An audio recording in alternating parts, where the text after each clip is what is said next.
Hello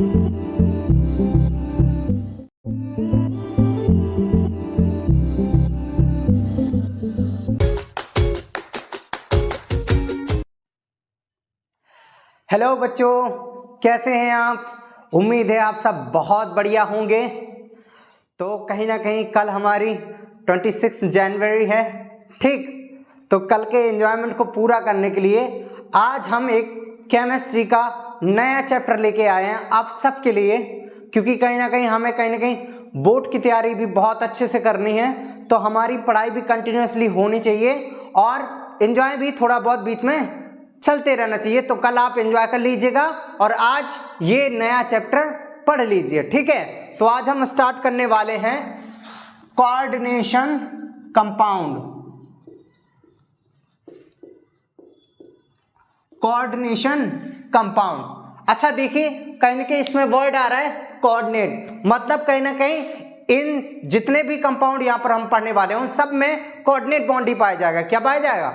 coordinate bond, ठीक। अब सबसे पहले हमें यह पता होना चाहिए कोऑर्डिनेट बॉन्ड होते क्या हैं, ठीक। अच्छा, इनमें डिफरेंस कैसे करेंगे भाई? सबसे पहले कोऑर्डिनेशन बॉन्ड के बारे में पढ़ लेते हैं। तो कोऑर्डिनेशन बॉन्ड का, जैसे कि एक रिच आदमी आया, उसके पास इलेक्ट्रॉन भरे हुए हैं और दूसरा एक भिखारी आया, ठीक है? तो एक रिच आदमी ही भिखारी को भीख दे सकता है। अगर सपोज दैट हमारे पास ही नहीं होगी कोई चीज तो क्या हम दूसरे को दे सकते हैं? जब वो हमारे पास एक्सेस अमाउंट में होगा तब हम किसी दूसरे को डोनेट कर पाएंगे। तो सिंपल सी बात, इसमें भी ऐसे होता है। ये क्या होता है? ये एक रिच पर्सन है। क्या है? Rich person. जैसे कि हमारे पास पैसा होने के लिए रिच पर्सन होना जरूरी है और यहाँ पर इलेक्ट्रॉन होने के लिए रिच पर्सन होना जरूरी है। तो कहने कहीं इस वाले कंपाउंड के पास क्या है? एक्सेस अमाउंट में इलेक्ट्रॉन है और इस वाले के पास ये तो बिल्कुल बेचारा भिखारी है, मांगने वाला, ठीक है? तो कहने कि ये इसको इलेक्ट्रॉन देगा, ठीक है? जब ये इसको इलेक्ट्रॉन देगा, अब इनके बीच में एक प्रेम संबंध हो जाएगा। क्या? एक रिश्ता जुड़ जाएगा। क्या जुड़ जाएगा? एक रिश्ता। और इसी रिश्ते का नाम होता है कोऑर्डिनेट बॉन्ड। क्या होता है नाम? इसी रिश्ते का नाम होता है कोऑर्डिनेट बॉन्ड। सिंपल सी बात। एक रईस आदमी आया, दूसरा भिखारी आया, उसने उसको दान दे दिया। भैया गरीब ने भैया मान लिया कि हाँ तुम ही मेरे आका हो, तुम ही सब कुछ हो मेरे, तो ठीक है, उसको सब कुछ मान लिया। उन दोनों के बीच में क्या हो गया? एक रिश्ता क्रिएट हो गया। उसी को क्या कहते हैं? Coordinate bond. अच्छा, अब दो तरह के देखो, एक डबल शॉर्ट और कोऑर्डिनेट कंपाउंड में क्या अंतर होता है? डबल शॉर्ट क्या होता है? डबल शॉर्ट में सपोज दैट हम कहें डबल शॉर्ट में और कोऑर्डिनेट कंपाउंड में, कोऑर्डिनेट कंपाउंड में, ठीक है? ओके, ठीक। अच्छा, जैसे सपोज दैट हम इसको ले लें हम इसको ले लें Fe(SO4.24H2O).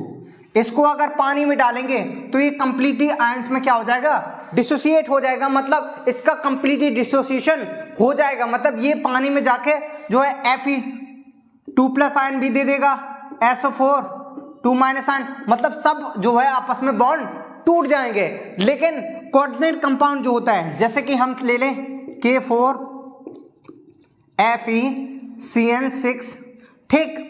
अगर इसको आप पानी में डालेंगे तो ये कैसे टूटेगा? ये केवल K+ में, और ये पूरा कोऑर्डिनेट कंपाउंड, ये जो पूरा कोऑर्डिनेट स्फीयर है ये साथ में रहेगा। ये कभी ब्रेक नहीं होने वाला, ये कभी ब्रेक नहीं होने वाला।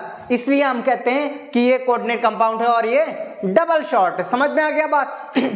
क्योंकि कहीं ना कहीं कोऑर्डिनेट बॉन्ड जो होता है या कोऑर्डिनेट कंपाउंड जो होता है उसका जो कोऑर्डिनेट स्फीयर है, जो स्क्वायर ब्रैकेट लगा है, ये एंटिटी कभी भी जो है टूटती नहीं है। ये सेम की सेम ऐसी ही रखी रहती है। केवल ये बाहर के आयंस टूट जाते हैं जिनको हम काउंटर आयन कहते हैं। क्या कहते हैं? Counter ion. और ये क्या है? ये है सेंट्रल मेटल एटम और ये क्या है? लाइगेंड। क्या है? ये लाइगेंड है, ये सेंट्रल मेटल एटम है और स्क्वायर ब्रैकेट के जो बाहर चीज होगी उसको हम कह देंगे क्या? Counter ion. सिंपल सी बात। चलो ठीक है, ओके। फिर अब दूसरी चीज इसमें देखने वाले हैं हम। अच्छा, लाइगेंड कितने टाइप्स के होते हैं? अब हम पढ़ने वाले हैं कितने लाइगेंड कितने टाइप के होते हैं। Types of ligand. अच्छा, टाइप्स ऑफ लाइगेंड। ठीक है, जैसा कि मैंने शुरू में ही बताया था कि एक आएगा जिसके पास इलेक्ट्रॉन होंगे और दूसरा क्या आएगा, वो दूसरा भिखारी होगा, वो उसको इलेक्ट्रॉन ऐसे डोनेट करेगा, तब जाके इनके बीच में बॉन्ड क्रिएट होगा। ठीक, अच्छा तो बताओ दानी क्या होता है। लाइगेंड जो होता है, जो आपका रिच पर्सन है, लाइगेंड है, उसके पास इलेक्ट्रॉन होंगे तो रिच पर्सन कौन होगा, लाइगेंड होगा, और भिखारी कौन होगा, सेंट्रल मेटल एटम। जैसे हम सपोज दैट Mn2+, ये आया, इसके ऊपर 2+ साइन, मतलब इलेक्ट्रॉन इसके छिन गए हैं, इसके पास इलेक्ट्रॉन नहीं है, तो इसके पास इलेक्ट्रॉन नहीं है तो कौन देगा, ये भैया, इसके पास इलेक्ट्रॉन भरे पड़े हैं तो ये इसको डोनेट करेगा। जैसे ही ये इसको इलेक्ट्रॉन डोनेट करेगा, इनके बीच में क्या हो जाएगा, एक जो है रिलेशन जो है प्रोड्यूस हो जाएगा। ठीक है, उसी रिलेशन को क्या कहते हैं हम, कोऑर्डिनेशन बॉन्ड। क्या कहेंगे, कोऑर्डिनेट बॉन्ड। खत्म, सिंपल सी बात। अच्छा, अब इसको कितने लोन पेयर देगा, 1 लोन पेयर दे रहा है या 2 लोन पेयर दे रहा है या 3 लोन पेयर दे रहा है, ये भी तो डिसाइड होना चाहिए, क्योंकि सबकी जैसे दुर्गा पंडाल का चंदा होता है, क्या होता है, दुर्गा पंडाल का चंदा समझ लो, एक छोटी सी बेत या कोई भी आपके गांव में कोई भी बड़ा पूजन होता है, तो ठीक है, सब लोग, जैसे गरीब आदमी है बेचारा, वो थोड़ा कम पैसे देता है, और उससे जो रईस होगा वो थोड़ा ज्यादा चंदा दे देता है, और जो सबसे रईस होता है उससे सबसे ज्यादा चंदा लिया जाता है। ऐसा डिफरेंस होता है ना, उसी प्रकार डिफरेंस होता है इनके बीच में, लाइगेंड के बीच में। अब थोड़ा अमीर हो गया, थोड़ा और अमीर हो गया, थोड़ा बहुत अमीर हो गया, तो इस प्रकार से हम अगर इसको डिवाइड करेंगे, तो अगर सपोज दैट 1 लोन पेयर दे रहा है, 1 लोन पेयर दे रहा है, ठीक है, 1 लोन पेयर दे रहा है, तो क्या होगा, मोनोडेंटेट। क्या हो जाएगा, मोनोडेंटेट। ठीक है, अगर 2 लोन पेयर दे रहा है, ठीक है, उसको क्या कहते हैं, डाइडेंटेट। क्या हो जाएगा, वो डाई। ठीक है, अगर बहुत सारे 2 से ज्यादा दे रहा है तो उसको क्या कहते हैं, पॉलीडेंटेट। क्या कहते हैं, पॉलीडेंटेट। जो मोर देन 2 लोन पेयर, क्या लिख देंगे यहां पर लिख देंगे मोर देन 2 लोन पेयर। तो सिंपल सी बात, जो 1 लोन पेयर देगा वो गया मोनोडेंटेट, जो 2 लोन पेयर देगा वो डाइडेंटेट, और 2 से ज्यादा देगा उसको क्या कहेंगे, पॉलीडेंटेट। सिंपल सी बात। मोनोडेंटेट क्या होते हैं, सपोज दैट SCN- को ले लो, ठीक है, या फिर आप H2 को ले लो। अच्छा, आप हमसे पूछेंगे सर इसके पास तो 2 लोन पेयर होते हैं, एक ही क्यों देता है। अरे भाई, आपके पास आपके घर में 50,000 रुपए दिए, तो क्या जो पूजन के वाले जो चंदा मांगने आते हैं, क्या आप पूरे 50,000 दे देते हैं, क्या नहीं देते। ये क्या देता है, एक बार में एक ही लोन पेयर देता है। क्या देता है, एक बार में एक ही लोन पेयर देता है, इसलिए जो है इसको मोनोडेंटेट में रखा गया। ठीक, और हो गए Cl- हो गया, F- हो गया, ये सब क्या है, मोनोडेंटेट। डाइडेंटेट क्या होता है, En ले लो आप, ठीक है, ऑक्सलेट आयन ले लो, En ले लो, ऑक्सलेट आयन ले लो, ये सब क्या है, डाइडेंटेट। मतलब ये एक बार में क्या देते हैं, 2 लोन पेयर देते हैं। एक बार में कितने देते हैं, 2 लोन पेयर देते हैं। ठीक है,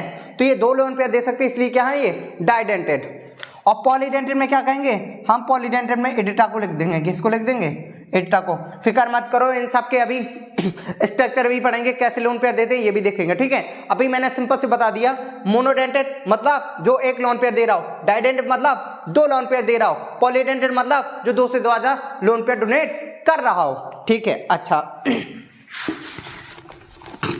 अब सिंपल सी बात, एक और चीज देख लेते हैं। बिल्कुल भी टेंशन नहीं लेना है, बिल्कुल ये चैप्टर बिल्कुल उंगलियों में आ जाएगा। ठीक है, अच्छा सिंपल सी बात। अब डाइडेंटेट में मैंने आपको एक En का नाम लिया था। क्या लिया था, En का। इसका नाम होता है इथाइलिन डाई अमाइन। क्या नाम होता है, इथाइलिन डाई अमाइन। इसका स्ट्रक्चर क्या होता है, इथाइलिन मतलब 2 कार्बन बना लीजिए। ठीक है, अच्छा, डाई अमाइन मतलब 2 अमाइन जोड़ दिए, मतलब NH2 और NH2।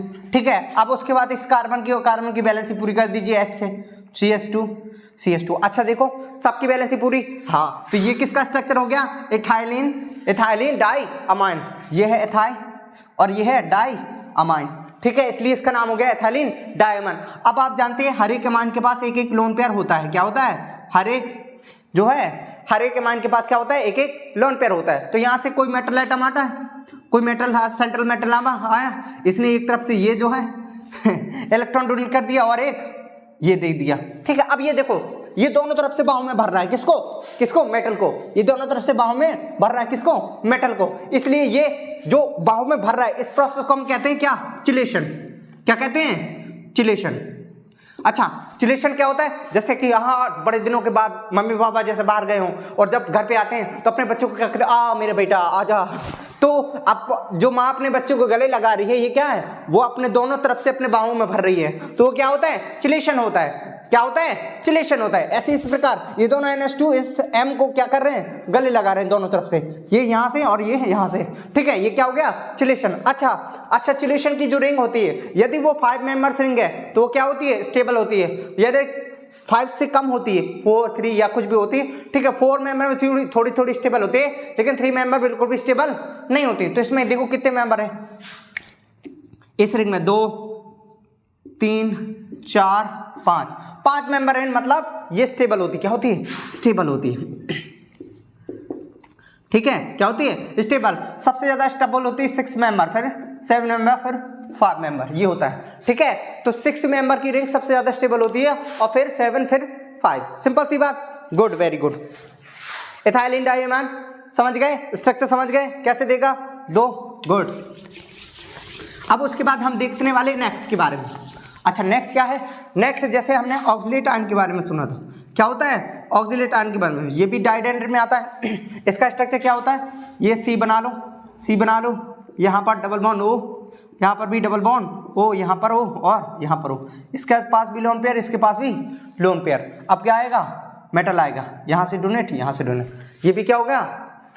अच्छा, इसमें देखो कितने मेंबर की रेन है, 1, 2, 3, 4, 5, तो ये भी क्या है, स्टेबल है, क्या है, ये भी क्या है, स्टेबल है, सिंपल सी बात, गुड। इतना हो गया। और ये है ऑक्सिलेट आयन, क्या होता है, ये ऑक्सिलेट आयन, ठीक है, ठीक है। जो एग्जाम में पूछे जाते, जो आयंस के बारे में, जो लिगेंड के बारे में, वही लिगेंड बता रहा हूं, बस फालतू की बकवास नहीं कर रहा हूं, ठीक। अच्छा, और होता है, एक होता है एडिटा, क्या होता है, एडिटा, ठीक है, क्या होता है, एडिटा। इसका नाम होता है इथाइलिन डाइअमाइन, इथाइलिन डाइअमाइन टेट्राएसीटेट, क्या होता है, टेट्रा एसीटेट, ठीक है, इथाइलिन डाइअमाइन टेट्राएसीटेट। इसका फिगर क्या होता है, देखो, इसका पहले फुल फॉर्म याद कर लो, इथाइलिन डाइअमाइन टेट्रा एसीटेट, ठीक है। टेट्रा एसीटेट मतलब 4 एसीटेट आयन होंगे, डाइअमाइन मतलब 2 अमाइन आयन भी होंगे, ठीक है, इथाइलिन मतलब 2 कार्बन होंगे। तो नाम से ही आपको पता चल जाना चाहिए स्ट्रक्चर इसका क्या होने वाला है। सबसे पहले हम 2 कार्बन बना लें, चलो, क्योंकि इथाइलिन था, ठीक है। अब उसके बाद डाइअमाइन है तो 2 N जोड़ लो, ठीक है। अब उसके बाद यहाँ पर जो H लग रहे होते हैं, इसके पास 2, तो इसके बाद 2 H की जगह हम क्या लगा दें, 2 ऑक्सिलेट आयन लगा दो,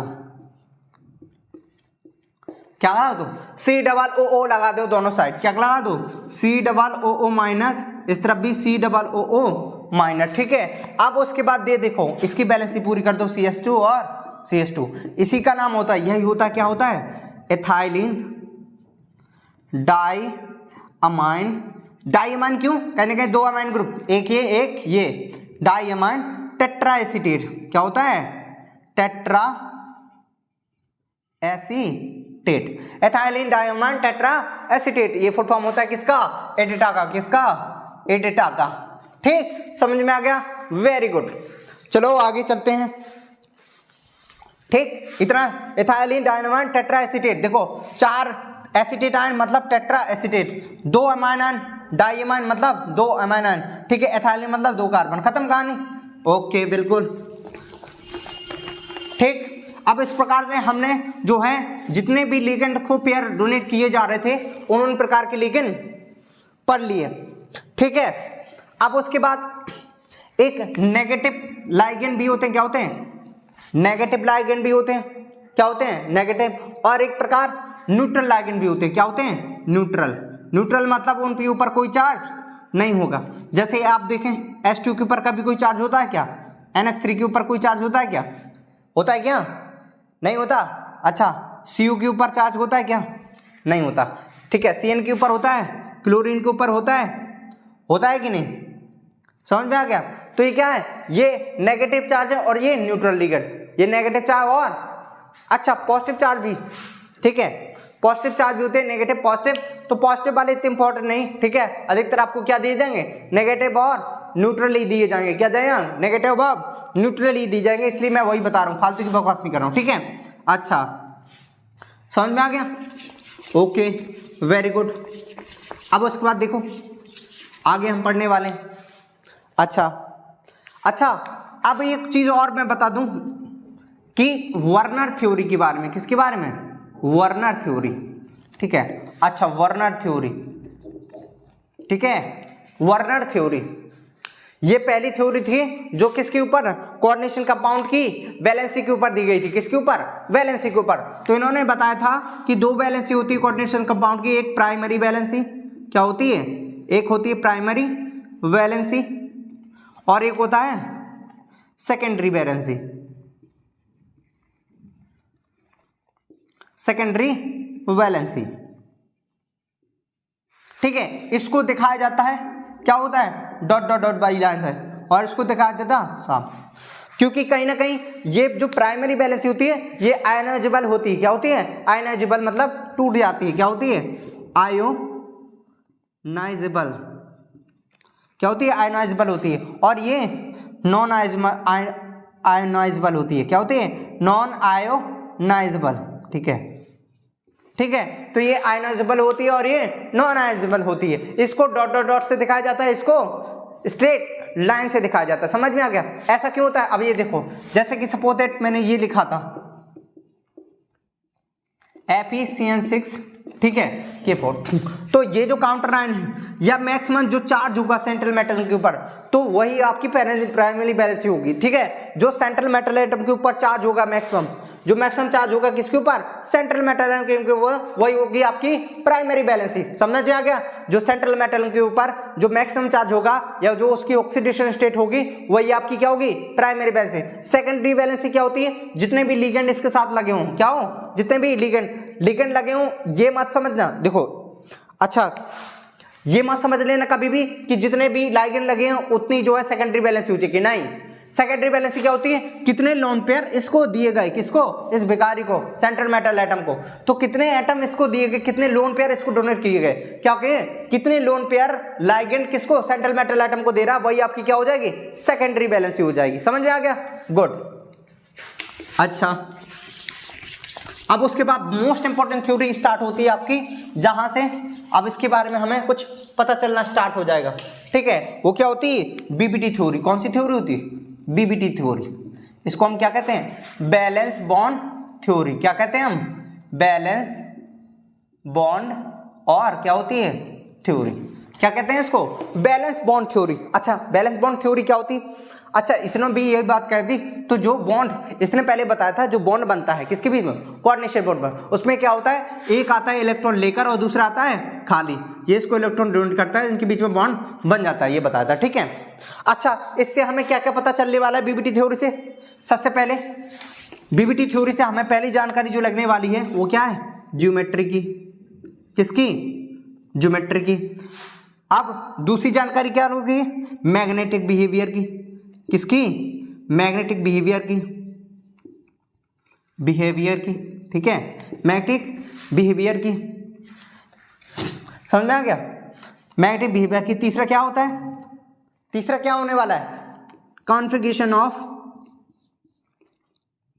सबसे पहले हाँ कॉन्फ़िगरेशन भी इससे पता चल जाएगा, ठीक है, ठीक है। और चौथा हम ये भी कह सकते हैं कलर नेचर भी पता चल जाता है लगभग, क्या होता है, कलर नेचर भी, ठीक है। तो ये सब चीजें, सारे पॉइंट्स किससे कवर होने वाले हमारे, कहीं ना कहीं बीबीटी थ्योरी हमें ये सब चीजें की जानकारी दे देती है। अच्छा कैसे देती है हम बता रहे हैं, ठीक, कैसे देती है हम ये भी बता रहे हैं, ठीक है,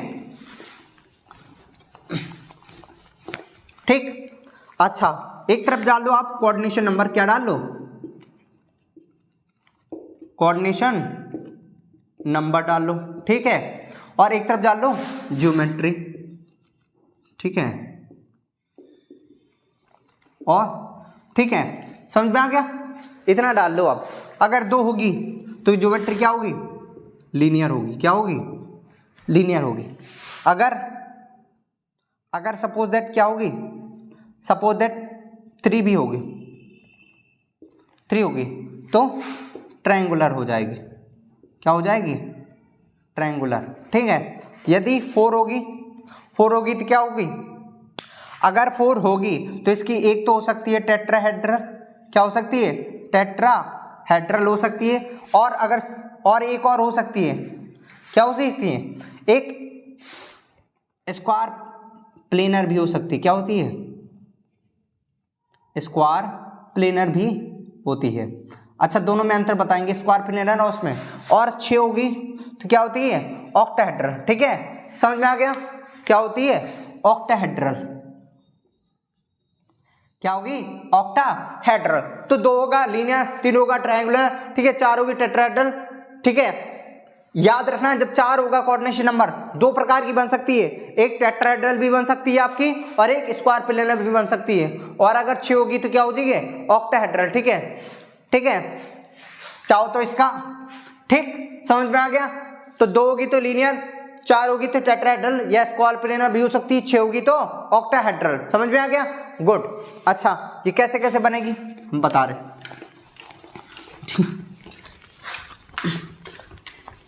एक चीज और समझ लीजिए, 2 चीजें मैंने बताई, एक टेट्राहेड्रल भी बताई और एक स्क्वायर प्लेनर। अच्छा, कैसे बनेगी? एक टेट्राहेड्रल बताई मैंने और एक स्क्वायर प्लेनर बनाई। स्क्वायर प्लेनर बताई। ठीक है, टेट्राहेड्रल कैसी होती है? सिंपल सी बात, मेटल क्या होगा बीच में। ठीक है, यहाँ पर लिगेंड, यहाँ पर भी लिगेंड, यहाँ पर भी लिगेंड और यहाँ पर भी लिगेंड। ये क्या होती है?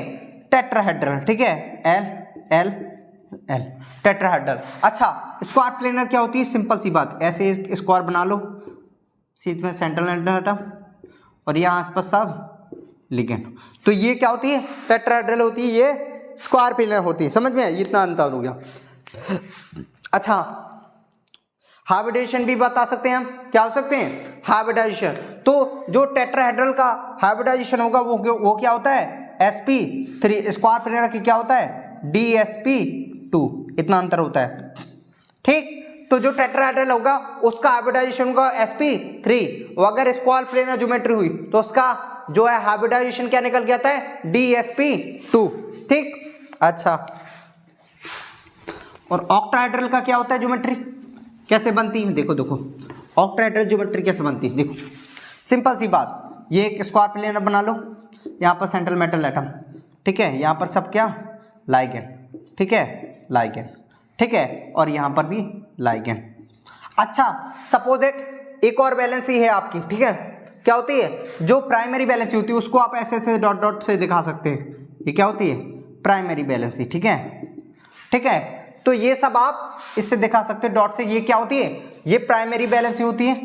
ठीक है, और ये जो है, जो पूरी लाइन से बनाई गई है ना विदाउट डॉट के, ये क्या होती है? सेकेंडरी वैलेंसी होती है। क्या होती है?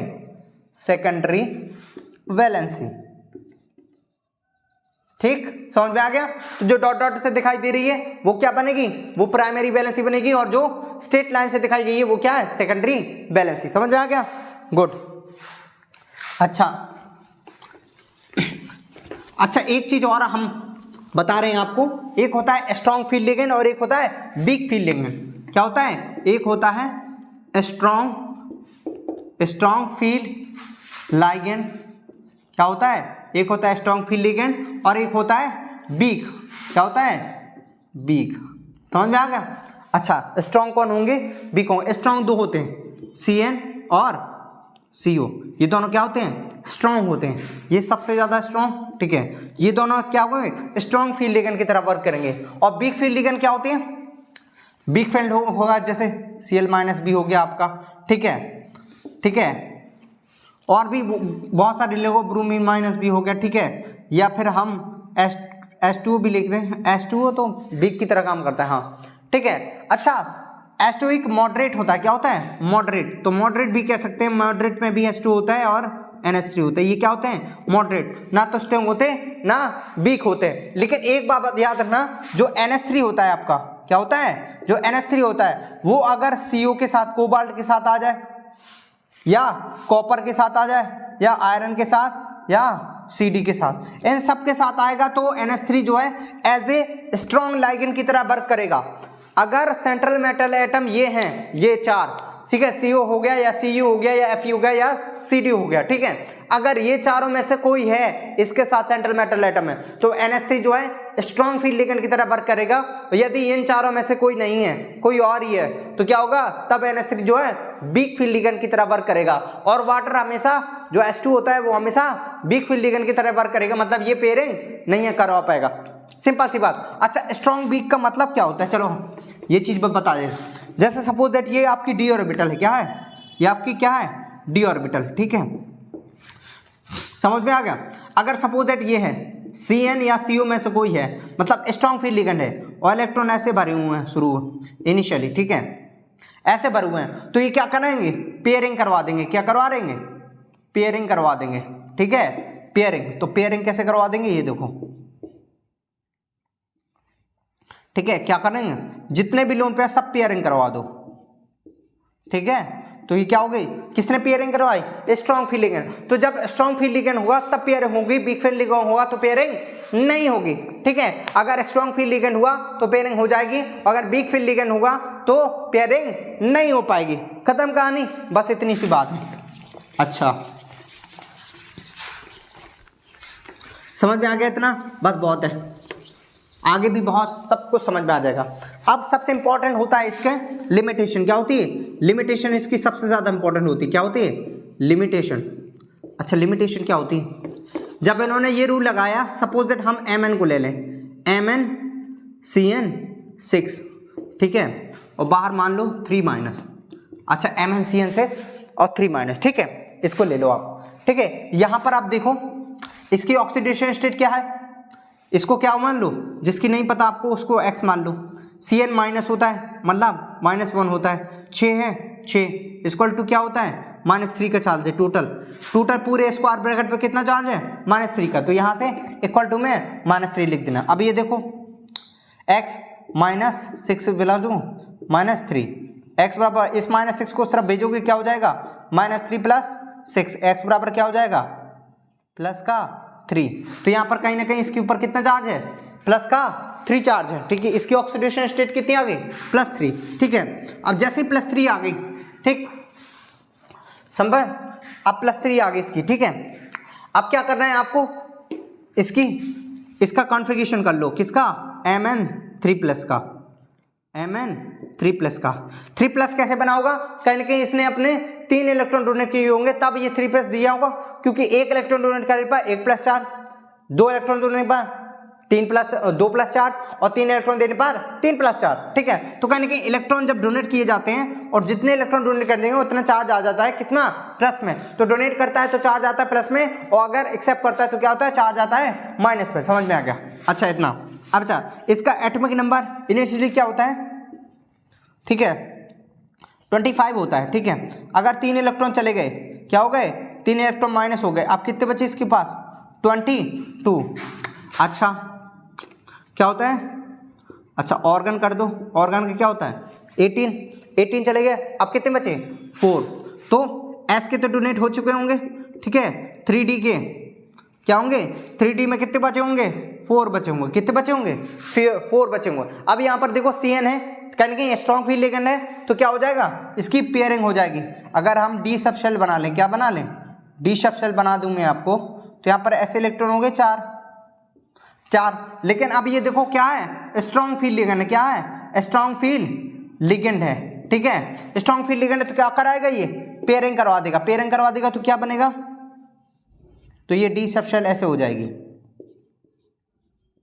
ठीक है। अब यहां पर देखो, यहां पर कोई भी लोन पेयर नहीं है, ठीक है। तो कहीं ना कहीं इस पे देखो कोई भी लोन पेयर नहीं है, तो इसका जो मैग्नेटिक मूवमेंट आना चाहिए, जो मैग्नेटिक मूवमेंट हम निकालते हैं उसका फॉर्मूला क्या होता है, μ=2 होता है √n कोष्टक n+2, ये होता है। अब यहाँ पर n बराबर क्या होता है, number of lone pair, n बराबर होता है नंबर ऑफ लोन पेयर, ठीक है। n बराबर होता है क्या, नंबर ऑफ लोन पेयर। यहां पर देखो कोई लोन पेयर दिख रहा है क्या, ठीक है। तो नंबर ऑफ लोन पेयर मतलब n बराबर क्या है, 0 है, तो n बराबर 0 पुट करोगे, 0 0 + 2। तो ये करोगे तो ये कितना आ जाएगा, इसका मैग्नेटिक मोमेंट 0 आ जाएगा। लेकिन इसका जो है लोन पेयर 0 नहीं होते, इसमें लोन पेयर होते हैं, कहीं इसका मैग्नेटिक मूवमेंट 0 नहीं आता है। क्या आता है, इसका मैग्नेटिक मूवमेंट 0 नहीं आता है। इसका मैग्नेटिक मूवमेंट आता है लगभग 2। तब उसके बाद ये निकालोगे तो 2 + 2 ये आ जाएगा √8। ये आता है इसका मैग्नेटिक मूवमेंट। एक्चुअली एक्सपेरिमेंटली जब देखा गया, क्या देखा गया, जब एक्सपेरिमेंटली देखा गया तो इसका क्या आ गया, √8 आता है, ठीक है, कहीं ना कहीं। और इसका जो है मैग्नेटिक मूवमेंट, जो नंबर ऑफ लोन पेयर आते हैं वो 2 आते हैं, इसलिए इसका मैग्नेटिक मूवमेंट कितना आता है, √8 आ जाता है। तो यहाँ पर क्या हो गई, हमारी बीबीटी थ्योरी एक फेल तरह की होगी। क्या होगी, उसका रूल फॉलो नहीं हो रहा है, कहीं ना कहीं यहाँ फेल हो गई। तो एक ये लिमिटेशन थी। अच्छा, एक और लिमिटेशन क्या थी, अरे भाई अच्छा एक चीज देखो, कहीं ना कहीं इसके सारे इलेक्ट्रॉन पेयर हैं, ठीक है, theoretically according to BBT theory इसके सारे इलेक्ट्रॉन क्या हैं, पेयर्ड हैं। तो इसका जो है मैग्नेटिक बिहेवियर ये भी 0 आ जाएगा, ठीक है। तो ये ना डाई होगा ना पैरा होगा, ठीक है। क्या होगा, सारे पीरी हैं तो क्या हो जाएगा, क्या हो जाएगा, ठीक है। तो कहीं ना कहीं इसका मैग्नेटिक बिहेवियर भी 0 आ गया, ठीक है। तो इस प्रकार से, और लेकिन एक्सपेरिमेंटली जो है √8 आ रहा है, मतलब लोन पेयर पाया जा रहा है, तो इसका मैग्नेटिक बिहेवियर क्या होगा, लोन पेयर के उससे देखा जाएगा ना। तो यही चीज होती है अंतर। तो कहीं ना कहीं बीबीटी थ्योरी यहां पर क्या हो गई, फेल हो गई। क्या हो गई, फेल हो गई, ठीक है। तो यहां पर इसके हिसाब से ये डायमैग्नेट दिखा रहा है, लेकिन एक्चुअली में ये क्या आता है, पैरामैग्नेट आता है। क्या आता है, पैरामैग्नेट, ठीक है। समझ में आ गया। अच्छा, अब और देखो, सपोज एक और लिमिटेशन, सपोज आप इसको ले लो, Cu NH3 2 minus, Cu NH3 2 minus, इसको ले लो, क्या होगा, Cu NH3 2 माइनस। अच्छा, इसको देख लो, हाँ या वो, ठीक है।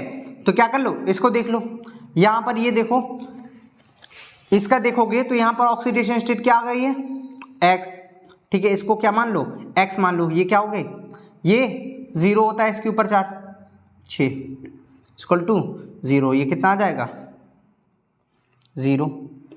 चार्ज क्या आ गया, -2 है ना, टोटल चार्ज क्या आ जाएगा, -2 नहीं, ठीक है। अच्छा, ठीक है। तो यहां पर ये देख लेना, ठीक। तो ये जो होता है अकॉर्डिंग टू बीबीटी, ये क्या होता है, इसका जो वो आता है, इसका जो ज्योमेट्री आती है, क्या आती है, इसकी जो ज्योमेट्री आती है, क्या आती है, ज्योमेट्री आती है, वो आती है आपकी sp3 आती है। क्या आती है, ज्योमेट्री बीबीटी के अकॉर्डिंग आती है sp3, लेकिन एक्सपेरिमेंट में देखा जाए तो इसकी ज्योमेट्री आती है dsp2। तो मैं पहले ही आपको बता चुका हूं, sp3 मतलब टेट्राहेड्रल, ठीक है, क्या होती है, टेट्राहेड्रल। और dsp2 मतलब स्क्वायर प्लेनर, क्या होती है, स्क्वायर प्लेनर, ठीक। तो अकॉर्डिंग टू बीबीटी इसकी जो ज्योमेट्री आ गई sp3 आ रही थी, और लेकिन एक्सपेरिमेंट देखा गया तो इसकी जो है क्या आ गई, dsp2 आ गई, ठीक। इतना समझ लीजिए। अच्छा, देखो देखो कैसे आती है, हम ये भी दिखाई दे रहे हैं, ठीक। अच्छा, बीबीटी, अच्छा कैसे आती है ये भी दिखा दे रहे, ठीक है। क्या लिखा था हमने, अच्छा Cu NH3 4, और यहाँ पर क्या आ गया 2+, ठीक। अच्छा, इसके ऊपर चार्ज कितना आया, +2। अच्छा, कॉपर क्या होता है, 29 होता है इसका, 2 इलेक्ट्रॉन चले गए, क्या बचेगा 27, क्या आ जाएगा, ऑर्गन 18 आ जाएगा, ठीक है। उसके बाद 4s 0 आ जाएगा। डी में कितने बचे, अच्छा डी में 9 बचे, कितने बचे, डी में कितने बचे, 9 बचे। अच्छा, 1 2 3 4 5 6 7 8 9, ठीक है। यहाँ पर देखो ये इलेक्ट्रॉन भरा हुआ है, तो अब उसके बाद आगे की कौन सी सब सेल खाली हैं, ठीक है। ये मान लो अगर 3D है, क्या है ये 3D है, तो अभी कितना होगी, अभी 4s खाली है, क्या है 4s खाली है, ठीक है, 4s खाली है, और क्या 4p खाली है, क्या खाली है, 4p। अच्छा, ये सब सेल खाली। अब उसके बाद इसके अकॉर्डिंग बीबीटी का अकॉर्डिंग इस पे एक इलेक्ट्रॉन है तो कहेंगे ये भी ऑक्यूपाई की हुई है स्पेस, तो यहाँ तो इलेक्ट्रॉन जा नहीं सकता, यहाँ तो बॉन्ड बन नहीं सकता, क्योंकि कोऑर्डिनेशन कंपाउंड में क्या होता है, दोनों एक ही इलेक्ट्रॉन, जो एक ही एटम होता है या जो लिगेंड होता है, जो लिगेंड आएगा वो 2 इलेक्ट्रॉन देगा, मतलब सीधे बॉन्ड बनाता है। इसके पास एक इलेक्ट्रॉन ऐसे ही है तो 2 इलेक्ट्रॉन और इसमें आ नहीं सकते, तो कहेंगे 2 इलेक्ट्रॉन यहाँ आएंगे और यहाँ आएंगे। तो अब इसके अकॉर्डिंग तो यहाँ बॉन्ड बन जाएगा, ठीक है, यहाँ बॉन्ड बन जाएगा, यहाँ बन जाएगा, यहाँ बन जाएगा, यहाँ बन जाएगा, ठीक है, क्या होता है यहाँ, तो ठीक है। अब उसके बाद ये देखो एक s का यूज हो रहा है, s का ऑर्बिटल 3 p के हो रहे हैं, तो क्या होगा sp3। ये किसके अकॉर्डिंग आया, BBT के अकॉर्डिंग। लेकिन एक्सपेरिमेंटली जब देखा गया तो इसका जो एक्सपेरिमेंटली कॉन्फ़िगरेशन आता है वो ऐसे आता है, देखो 1 2 3 4 5,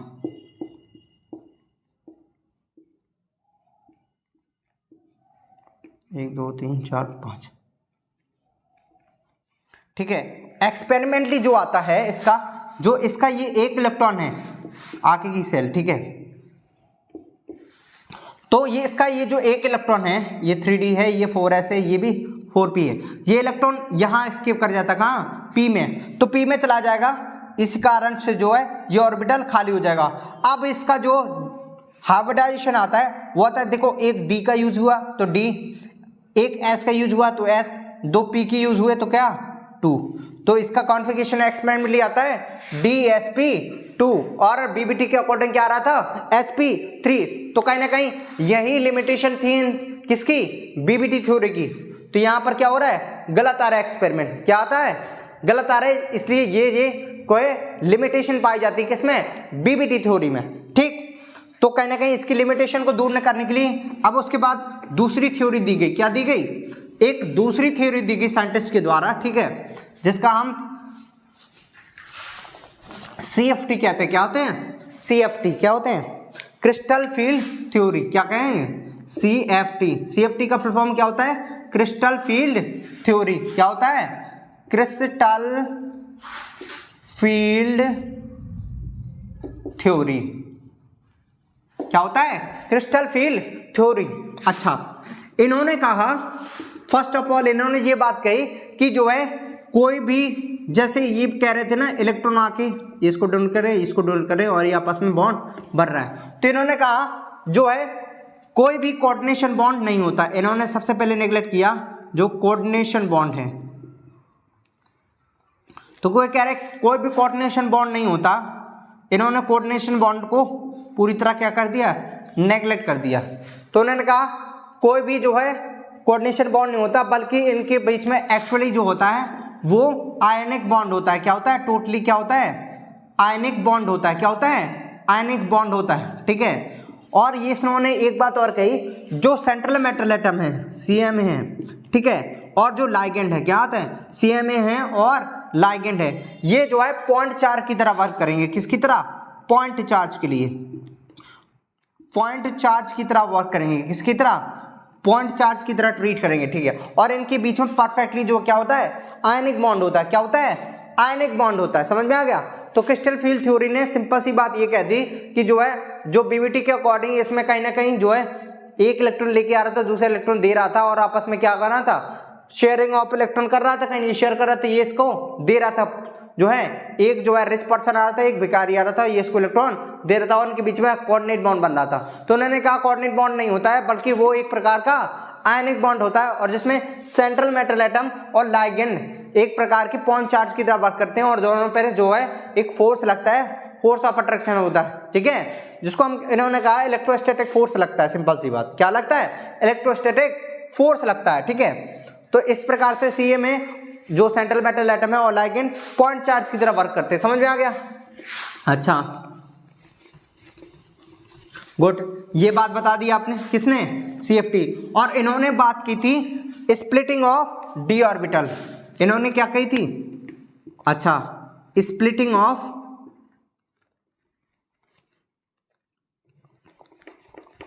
अच्छा इन्होंने क्या था, स्प्लिटिंग ऑफ d ऑर्बिटल। इन्होंने क्या कहा था, स्प्लिटिंग ऑफ डी ऑर्बिटल। अच्छा, स्प्लिटिंग ऑफ डी ऑर्बिटल। इन्होंने क्या था, जो डी ऑर्बिटल होती है, क्या होती है, जो आपकी डी ऑर्बिटल होती है वो कहीं ना कहीं क्या हो जाती है, डिवाइड हो जाती है, स्प्लिट हो जाती है। क्या हो जाती है, स्प्लिट हो जाती है। टेट्राहेड्रल में अलग और ऑक्टाहेड्रल में अलग। ठीक है, इस तरह से दो भागों में डिवाइड हो जाती है। ठीक है, स्प्लिट हो जाती है। जो ये सेंटर है इसको हम कहेंगे बेरी सेंट्रल, मतलब बीसी, और इनके बीच में जो गैप होगा इसको हम कहेंगे क्रिस्टल फील्ड एनर्जी गैप। क्या कहेंगे, क्रिस्टल फील्ड एनर्जी गैप कहेंगे। क्या कहेंगे, ये जो गैप है इसको कहते हैं हम क्रिस्टल फील्ड एनर्जी गैप। इसको कहेंगे Eg और इसको कहेंगे क्या, T2G। ये Eg है और ये T2G है। ठीक है, समझ में आ गया। इन दोनों के बीच में जो गैप है वो क्या होता है, क्रिस्टल फील्ड एनर्जी गैप। और उसके बीच में जो सेंटर से लाइन पास होगी इनके, इसको कहते हैं BC, मतलब बेरी सेंटर। समझ में आ गया। अच्छा, ये इसकी जो चेंज इन एनर्जी आती है वो लगभग क्या आती है, 0.6 मान लो इसको। क्या मान लो, 0.6, और इसकी होती है 0.4 माइनस 0.4। तो ऊपर वाले की होती है 0.6 और नीचे वाले की होती है माइनस 0.4। अच्छा, इस प्रकार से हम क्या निकाल सकते हैं, हम क्रिस्टल फील्ड एनर्जी निकाल सकते हैं। ठीक है, क्या कर सकते हैं, क्रिस्टल फील्ड एनर्जी निकाल सकते हैं। अच्छा, देखो सिंपल सी चीज बता रहे हैं आपको। ठीक, अच्छा, जैसे कि सपोज दैट ये है, और अच्छे से, इसके पास इलेक्ट्रॉन है। क्या है, इलेक्ट्रॉन। ठीक, समझ में आ गया। ये है, ये मान लो ऑक्टाहेड्रल के लिए बता रहे हैं। किसके लिए बता रहे हैं, ऑक्टाहेड्रल के लिए। थोड़ा सा अंतर होता है ऑक्टाहेड्रल और टेट्राहेड्रल में। देखो अंतर अभी, जो टेट्राहेड्रल में स्प्लिटिंग होता है वो ऐसी होती है। इसमें जो है Eg ऊपर रहता है, क्या होता है, Eg ऊपर रहता है और T2G नीचे रहता है। Eg ऊपर होगा और T2G नीचे होगा। अच्छा, इनके बीच में ये गैप है, ये क्या है, बेरी सेंटर। ठीक है, इनको बीच में जो गैप है इसको क्या कहेंगे, क्रिस्टल फील्ड एनर्जी गैप। ठीक, अच्छा, ये जो होता है 0.6 होता है, यहाँ क्या होता है, माइनस, क्या होता है, माइनस 0.4 होता है। ठीक, अच्छा, अब ये देखो कब पेयरिंग होगी, कब पेयरिंग नहीं होगी, ये भी बता दे रहे हैं। तो कहेंगे पेयरिंग कब होगी, सो एक तरफ पेयरिंग लिख लो। ठीक है, ठीक है, और इस तरफ ये gap, crystal field energy gap लिख लो, क्रिस्टल फील्ड एनर्जी गैप। अच्छा, जब गैप ज्यादा होगा तो क्या हो जाएगी, पेयरिंग हो जाएगी। जब gap crystal field energy gap ज्यादा होगा तो क्या होगी, पेयरिंग हो जाएगी। तो देखो यहां से जाऊं तो पहले सबसे पहले इलेक्ट्रॉन इसमें भरेंगे 3, अब उसके बाद इसी में पेयरिंग करवा देंगे। इसी में क्या करवा देंगे, पेयरिंग करवा देंगे। तो इस प्रकार से क्या हो जाता है, कितने इलेक्ट्रॉन है, 2 2 4 7 है। ठीक है, 6, और फिर उसके बाद इलेक्ट्रॉन यहां जाएगा। ठीक, ये कब होगा, जब जो है हमारा क्रिस्टल फील्ड एनर्जी गैप ज्यादा होगा, किससे, पेयरिंग एनर्जी से। तो क्रिस्टल फील्ड एनर्जी गैप ज्यादा होगा जब पेयरिंग एनर्जी से, तो क्या हो जाएगी, पेयरिंग करवा देना। और सपोज दैट अगर क्रिस्टल फील्ड एनर्जी क्या हो गया, क्रिस्टल फील्ड एनर्जी गैप जो है कम है, किससे, पेयरिंग एनर्जी से, किससे, पेयरिंग एनर्जी से। तो फिर आप क्या करोगे, आप पेयरिंग नहीं कराओगे, फिर हुंड रूल को फॉलो करोगे। किसको फॉलो करोगे, हुंड रूल को। और हुंड रूल कहता था कि पहले सब में और एक ऑर्बिटल में एक एक इलेक्ट्रॉन दे दो, तो सबको एक इलेक्ट्रॉन दोगे, उसके बाद फिर पेयरिंग स्टार्ट करोगे। ये किसके लिए, जब जो है, जब आपका जो है क्रिस्टल फील्ड एनर्जी गैप कम होगा, किससे, पेयरिंग एनर्जी से। किससे, पेयरिंग एनर्जी से। इतना समझ में आ गया। ये किसके लिए हम देख रहे हैं, ऑक्टाहेड्रल के केस में जो डी ऑर्बिटल का जो स्प्लिटिंग होता है उसमें Eg ऊपर जाता है और T2G नीचे रहता है। ठीक है, और जो ऊपर होता है वो 0.6 होता है और जो नीचे होती है उसके नीचे क्या होती है, माइनस 0.4 होती है। और बीच से जो लाइन पास आती है वो है बेरी सेंटर। इन दोनों के बीच में जो गैप है उसको हम कहते हैं क्रिस्टल फील्ड एनर्जी गैप। ठीक, तो इस प्रकार से अगर क्रिस्टल फील्ड एनर्जी ज्यादा आ गई, किससे, पेयरिंग एनर्जी से, तो क्या करवाएंगे आप, पेयरिंग करवाएंगे। अगर क्रिस्टल फील्ड एनर्जी जो है कम है किससे, पेयरिंग एनर्जी से, क्या करवाएंगे आप, फिर उसके बाद पेयरिंग नहीं करवाएंगे, फिर आप जो है हुंड रूल को फॉलो करेंगे। किसको फॉलो करेंगे, हिंड रूल की, सबको एक एक इलेक्ट्रॉन दे दो, उसके बाद पेयरिंग करवाओगे। समझ में आ गया। अच्छा, ये जो होगा जो क्रिस्टल फील्ड एनर्जी होता है, क्रिस्टल फील्ड एनर्जी गैप, वो स्ट्रॉन्ग फील्ड लिगेंड के बीच में, जब भी स्ट्रॉन्ग फील्ड लिगेंड आएगा मतलब CN और CO आएगा, तो जो क्रिस्टल फील्ड एनर्जी गैप है वो बढ़ जाता है, इतना ज़्यादा हो जाता है कि फिर आपको पेयरिंग कराना आसान होता है, ऊपर इलेक्ट्रॉन भेजना आसान नहीं होता। तो इसलिए जब भी जो है क्या होगा, स्ट्रॉन्ग फील्ड लिगेंड होगा, तो इनके बीच का क्या हो जाएगा, गैप बहुत ज़्यादा बढ़ जाएगा। तो कहीं ना कहीं क्रिस्टल फील्ड एनर्जी गैप बढ़ जाएगा और पेयरिंग एनर्जी कम रहेगी, तो पेयरिंग कराना आसान होगा। जब भी क्या होगा, वीक फील्ड लिगेंड होगा, क्या होगा, वीक फील्ड मतलब H2O आ जाए या Cl- आ जाए, ये सब आएंगे तो क्या होगा, ये वीक फील्ड लिगेंड है। तो आप क्या करेंगे, अब उसके बाद ये जो गैप होता है वो कम होता है, पेयरिंग एनर्जी कराना, पेयरिंग करवाना ज़्यादा हार्ड होता है। तो इसलिए पहले क्या करेंगे, सबको एक एक इलेक्ट्रॉन देंगे, उसके बाद में पेयरिंग स्टार्ट करेंगे। तो कहीं ना कहीं स्ट्रॉन्ग फील्ड लिगेंड तो मतलब पेयरिंग करवानी है, और अगर वीक फील्ड लिगेंड तो पेयरिंग नहीं करवानी। समझ में आ गया। तो ये भी समझ लो, जब स्ट्रॉन्ग फील्ड लिगेंड होगा तो पेयरिंग, जो क्रिस्टल फील्ड एनर्जी गैप है वो ज्यादा होगा किससे, पेयरिंग एनर्जी से। वीक फील्ड लिगेंड है तो क्रिस्टल फील्ड एनर्जी गैप कम होगा किससे, पेयरिंग एनर्जी से। सिंपल सी बात। अच्छा, ये तो हमने देख लिया किसके लिए, ऑक्टाहेड्रल के लिए। अब टेट्राहेड्रल के लिए देख लें, किसके लिए, टेट्राहेड्रल, किसके लिए देखो अब, टेट्राहेड्रल। तो टेट्राहेड्रल में कुछ नहीं होता है, ये जो T2G है ये ऊपर पहुंच जाता है, क्या हो जाता है, T2G ऊपर और Eg नीचे आ जाता है, क्या आ जाता है, Eg नीचे हो जाता है। ठीक है, अब ये देखो, अब उसके बाद Eg नीचे है और T2G ऊपर है, तो ये क्या हो जाती है, 0.4 हो जाती है और ये -0.6 हो जाता है। बस इतना हो जाता है कि जो ऑक्टाहेड्रल की केस में Eg ऊपर था और T2G नीचे था, और टेट्राहेड्रल की केस में T2G ऊपर होगा और Eg नीचे होगा। इसमें भी यही होगा कि जो क्रिस्टल फील्ड एनर्जी गैप है अगर वो ज्यादा है किससे, पेयरिंग से, तो क्या करवाएंगे आप, पेयरिंग करवाएंगे।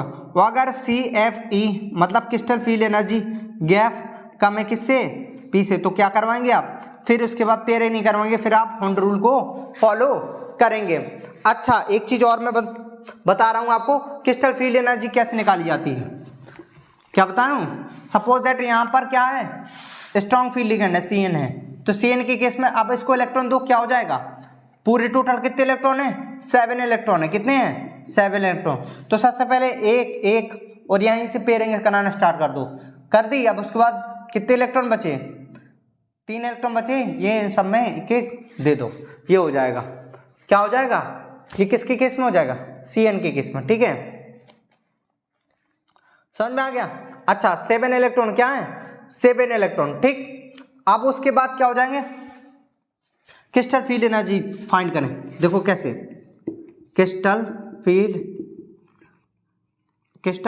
स्प्लिटिंग एनर्जी कैसे निकालते हैं। ठीक है, अच्छा इसको निकालेंगे। सबसे पहले आप 0. ऊपर क्या है 0.4 इंटू क्या करोगे, ये नीचे क्या है 0.6 है ना, क्या है 0.6 है, और ये क्या होगा, क्या होगा Eg, क्या होगा Eg आएगा, और उसके बाद प्लस में 0.4 यहाँ पर क्या आएगा T2G। ये किसके केस में आ रहा है, अच्छा नंबर ऑफ n। ठीक है, ठीक है, तो ये समझ लो कि आपको -0.6 को मल्टीप्लाई कराने जितने इलेक्ट्रॉन किसमें, Eg में जितने इलेक्ट्रॉन है, नंबर ऑफ इलेक्ट्रॉन की संख्या यहाँ पर डाल देंगे, उसके बाद यहाँ पर कितने हैं T2G में, वहां पर डालेंगे, इसको 0.4 से मल्टीप्लाई करेंगे, आपस में जोड़ देंगे, तो ये क्या दे देगा, क्रिस्टल फील्ड एनर्जी। ये किसके फील्ड में, ये टेट्राहेड्रल की केस में, किसके केस में, टेट्राहेड्रल के। ऑक्टाहेड्रल की केस में हो जाएगा, ऑक्टाहेड्रल की केस में CF crystal field splitting energy का जो फॉर्मूला होगा थोड़ा सा चेंज होगा। यहाँ पर क्या आ जाएगा, पहले आ जाएगा T2G, तो क्या हो जाएगा 0.4, क्या हो जाएगा T2G, ठीक है, और फिर माइनस 0.6 मतलब में नंबर ऑफ इलेक्ट्रॉन डालना, क्या हो जा रहा है, नंबर ऑफ इलेक्ट्रॉन, ठीक है, इलेक्ट्रॉन इन Eg, ठीक है। ये किसके लिए हो जाएगा, ये ऑक्टाहेड्रल के केस में, ठीक है। तो ये टेट्राहेड्रल के केस में, ये ऑक्टाहेड्रल के केस में, समझ में आ गया, गुड। अब उसके बाद एक और चीज रह गई है, लास्ट चीज जिस पे हम बताना चाहते हैं, क्वेश्चन आते हैं कई बार। तो अच्छा, जैसे कि आप देखेंगे कुछ कंपाउंड, जैसे कि हमने अभी तक देखा कि अगर किसी ऑर्बिटल में क्या होता है, लोन पेयर मतलब सिंगल इलेक्ट्रॉन पाया जाता है, वो क्या होता है, कलर देता है, क्या देता है, वो कलर देता है, ठीक है, ठीक है, वो कलर कंपाउंड होता है, क्या होता है, कलर्ड कंपाउंड होता है, ठीक है। अगर सपोज दैट सबके पास पेयरिंग हो, क्या हो, डी ऑर्बिटल, ठीक है, ठीक है, किसमें, डी ऑर्बिटल में। अगर सपोज दैट क्या हो, सिंगल इलेक्ट्रॉन पाया जाए, सिंगल इलेक्ट्रॉन पाया भी ना जाए, तो इसका मतलब कि ये क्या होगा, कलर नहीं देगा। एक भी इलेक्ट्रॉन अगर सिंगल नहीं होंगे तो क्या होगा, ये जो है कलर नहीं होगा, कलर्ड, ठीक है, ये जो है कलर्ड नहीं देगा, समझ में आ गया। तो अगर सारे इलेक्ट्रॉन क्या होंगे, पेयर्ड होंगे, तो कलर्ड नहीं देगा, कलर्ड कंपाउंड नहीं होगा। यदि जो है सिंगल इलेक्ट्रॉन पाए जा रहे हैं तो वो क्या होगा, कलर्ड कंपाउंड होगा, ठीक है। लेकिन इसका कुछ एक्सेप्शन भी है, क्या है एक्सेप्शन, तो आप पूछेंगे सर KMnO4 है और सपोज दैट K2Cr2O7 है, इन दोनों में भी क्या होता है, इन दोनों में भी आपको सिंगल इलेक्ट्रॉन नहीं देखने को मिलेगा, लेकिन फिर भी ये क्या होते हैं, कलर्ड होते हैं, क्या होते हैं, कलर्ड होते हैं। तो बेटा इनमें जो कलर्ड होता है वो सिंगल इलेक्ट्रॉन की वजह से नहीं, बल्कि क्या होता है, चार्ज ट्रांसफर की वजह से होता है। किसकी वजह से, चार्ज ट्रांसफर की वजह से ये जो है कलर्ड होते हैं, ठीक है, किसके वजह से, चार्ज ट्रांसफर की वजह से जो है ये क्या होते हैं, कलर्ड होते हैं, ठीक। तो इस प्रकार से हमने कोऑर्डिनेशन कंपाउंड को कंप्लीटली पूरा कर लिया है, ठीक है। और आप सबसे रिक्वेस्ट है कि कहीं ना कहीं आप सबके बोर्ड एग्जाम बहुत पास आ रहे हैं, प्लीज आप सब फोकस होगी, ये 1 महीना आप सीरियसली पढ़ लीजिए, तो कहीं ना कहीं आपको जो है बहुत अच्छे मार्क्स अचीव कर सकते हैं आप। इसलिए प्लीज अपनी पढ़ाई को थोड़ा सा सीरियसली दीजिए, ठीक है। मैं ये नहीं कहता आप बिल्कुल एंजॉयमेंट कीजिए, अपने एंजॉयमेंट का भी थोड़ा टाइम निकाल लीजिए, माइंड को फ्रेश करना भी बहुत जरूरी होता है, लेकिन ज्यादा से ज्यादा फोकस इस समय जो है पढ़ाई पे करने का है, क्योंकि अगर ये महीना अगर आप ध्यान से पढ़ लेते हैं तो कहीं ना कहीं बोर्ड में आप अच्छे मार्क्स अचीव कर सकते हैं, ठीक है। और वीडियो अच्छा लगा हो तो प्लीज आप सब अपने दोस्तों में शेयर कीजिए, लाइक कीजिए वीडियो को, ठीक है। और कोई भी प्रॉब्लम हो तो प्लीज हमें कमेंट करके जरूर बताइएगा।